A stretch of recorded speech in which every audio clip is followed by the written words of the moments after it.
isku dhac way jiraan ciyaaryahan macnaha isku dhacaan hore waa isgaarnay dib ugu heshiinay xilliga sidee joogtay ma isgaarisiin horseedan joogay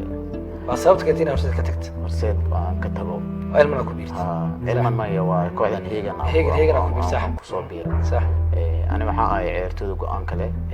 qaladkii waa aruursadaa marka qaladkii aruursadana kulay markii aan xilligii u dhamaado go'aan aan qaataa inaan kubaddan inay la latmale kubaddan Soomaaliya siyaasad badan ay leedahay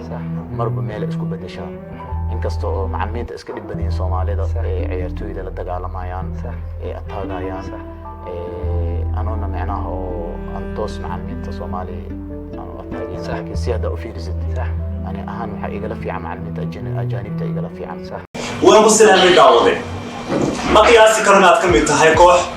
آدي وعن بالي مركان كهالين مقالة كسر صنع ما يمني معنا عبد جون habdhaqan ka macallimiinta qaar iyo horyaalka dalkeena Soomaaliya ciyaartooyda oo khilaaf xooggan oo ka dhaxeeya ayaan faaqiday waqtigaasi waxaan soo bandhigay xog cadeymo wadatay iyo sira qarsoon oo ku saabsan in macallimiinta qaarkood ay ciyaartooyda u dhaqmaan si foolxun oo aan lagu baraarugsanayn laakiin qayb ka mid ah daawadayaasheeda aan xushmeeyo qadarintan aan u hayo way iga soo horjeesteen fikirkaasi laakiin maxaa dhacay meelman afqal iyo furtay naftirkiisa isaga ayaan hadlay waraysi aan xal soo geliyay page-kayga haddaad u baahan tahay isagoo dhamaystiran isla page-kaygana ayaad ka daawan kartaa ama YouTube-keena ayaad aadi kartaa 21 daqiiqo waraysi gaaraya ayaa noo yaala halkaasi mayma waxa uu ka hadlay xogo badan oo ku soo bandhigay sida uu arko nidaamka macallimiinta qaarkood waxa uu sheegay in marka hore ciyaaryahanka la yiraahdo waa daayar tahay waa ciyaaraha Soomaaliya xaaladooda marka aad weynaatidna leeyahay ninkan waa daawo ay ka dhamaatay weli isagoo ansaashu si weydaan waxa uu sheegay in sidoo kale macallimiinta ajaanibta xilligan la joogo laga doorbido kuwa Soomaalida calaashan xisaabtan dagaal iyo awood u sheegasho darteed waana waxyaabo aad looga xumaado ciyaaryahankan oo way joogo soo ahaa macallimiin tiro badanna waxa uu sidoo kale sheegay in sanad ama 2 sano kadib uu hadda qorsheenayo inuu ciyaaraha ka fadhiisto calaashan habdhaqanka macallimiinta Soomaaliyeed awgeed waxa uu sidoo kale faaqiday si toos ah u falanqeeyay kana hadlay xaaladda asaga iyo macallin Cabdi Joon ka dhaxaysa muuqaal fiiran haddaba fadlan saaxiib daawade ila daawo waa kan والله horta ani macallin walba isoo leeliyo hadduu xun yahay hadduu wanaagsan yahay macallinkaygu waay wiili waalidna mar walba wiilka fiican inuu madax hoose aadiyo sax ana macallin qofkii alif ku soo bilaaw ilaa yaa ku geeyo waxa macallinkaagu waay sax Cabdi Joon macallimiinta wadanka ugu fiican ku jira waxa aan ka sheegtay ma jirto isku dhac way jiraan ciyaaryahan macnaha isku dhacaan hore waa isgaarnay dib ugu heshiinay xilliga sidee joogtay ma isgaarisiin horseedan joogay waa sababta kadib horseed ka tagtay horseed aan ka tago ilman ku biirtay ilman ma iyo waa kooxdan heegan ku biirtay ku soo biiray sax ani waxa ay ciyaartooyda go'aan kale qaladkii waa aruursadaa marka qaladkii aruursadana kulay markii aan xilligii u dhamaado go'aan aan qaataa ilan kubaddan inay la latmale kubaddan Soomaaliya siyaasad badan ay leedahay marba meel isku bedeshaa inkasta oo macallimiinta iska dhib badan Soomaalida ciyaartooyda la dagaalamayaan ataagayaan أنا معناه أنتوس مع المنطقة الصومالي أتاجين لكن سيادة أوفيرزت يعني أهم حاجة لا في عم على المنطقة أجانب تيجي لا في عم معناه يقانو بليرك حقوق دي سي حقيقة ومعناه قفك عيريان كذا سجعلي سيكرو ومعناه مرة والبكديه كردو يعني وناكسن لكن مع المنطقة الصومالية ترى ضد وحي بدين على القاضي معنا وحي كو قبان معنا توس كسو ادان دولكاس كسو مرايان waxa adiga markaas ay kugu sameeyaan waxa ka maqlay meelaha qaar oo bulshada sports ka maqlay oo macna qof shakhsi ku imaanay oo iska taageeray dadka iska jecel oo ku dhahay hebel meesha saas ku dhahay marka cildaas ay leeyihiin macallimiinta ajaanibtina waxa ugu imaanay serious ugu imaanay wallahi deem ku sheegay ciyaartooyda dalka kulli waxay u kala ordaan macallimiin ajaanib oo kala ordaan inkastoo ani macallinkii ugu horeeyay macna salaad oo ahay waxba caqabad aan kala kulmin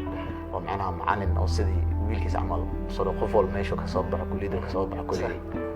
oo dareemi kara inuu wax ka yahay marka ani inta macallin Soomaali soo leelinay macna salaad marka joogay si fiican oo soo barbaar jiray qof fiican oo niid wanaagsan laakiin runtu yaqaan wuxuu asiga qabo wajig ugu imaana sax marka aniyo معلنك إماشيس أنا وكل واحد بكم ورقبين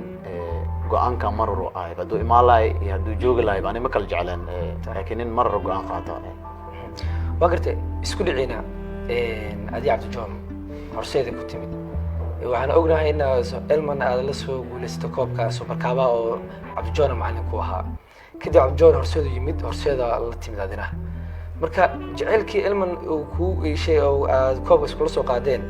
in ceebka horseed maxaa keena meemaro ma adiga dhankaada oo almiita la'aanta mise xaalado kale ayaa jiro wallahi horta nin oo horta aniga ma ihi tababar oo goynaya ama meemara tababarka maqan ama training la'aan hayso intaan aniga horseedan kasoo tirsanay keli tababarkayga aan hal maalin kama maqnaa jirin horta nin naag ayagoo isqabo isjecel isfuraya magarata adduunyadan biniaadan iska daciifaanahay laba qof oo xiriir ka dhexeyso qof aan ogoleen marka maasha allah macalinkayga aniga cilman kula biiray waxaan kula biiray horseed ma sheegi kari laakiin wuxuu igula dagaalay ilaa hadda ani xataa ma cadday kari waxaan cadday kara ma aha weligeena ugu tago laba marmiya war isku qabsanay waana iskula imaanay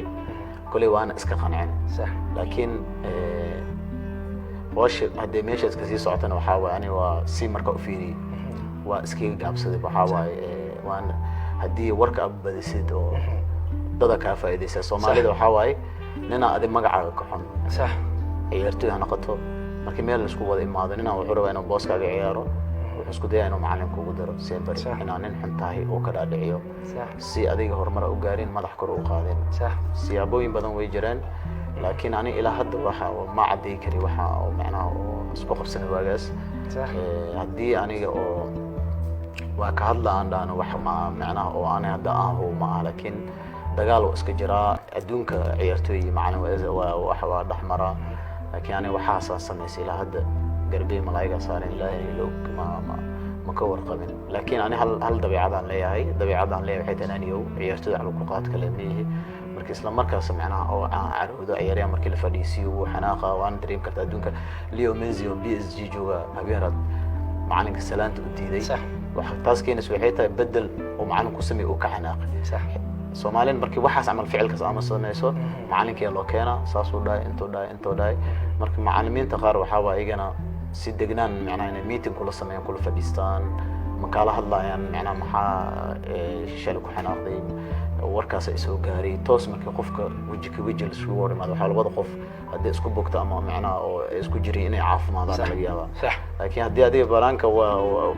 war soo maqasho lagu soo sheegay aniga yimaadada xanaaqsan wixii ani aan sameyn ninkan wax laga soo alifay inay tahay laga yaabo dhibaato xogaha iyo sheekooyinkan waa kuwa xasaasiya saaxiibada waday marnaba hadda yirsan xogaha aan ku soo gudbino page-keenan maxaa yeelay innaga iskama soo qaadano wax walba oo bal awaara waxaynu ku saleynaa xaqiiqda waxaynu soo bandhignaa wax runa oo ku saabsan ciyaaraha dalkeena Soomaaliya halkan waxaan ugu sugannahay waxay tahay inaan ku soo gudbino waxyaabaha aadan waxba ka ogin ama qaafilka ka tahay Soomaaliya ka socdo gudaheeda gaar ahaan sportigeeda sidoo kale waxaan jecelahay inaan ku soo gudbino horumarada wadankeena oo sportiga ka gaarayo ma ahan oo kaliya shaqadeena inaga xumaan gudbinta haddaba la dhiirigeli saaxiib like inoo saar muuqaalkan sii share garay follow page-keena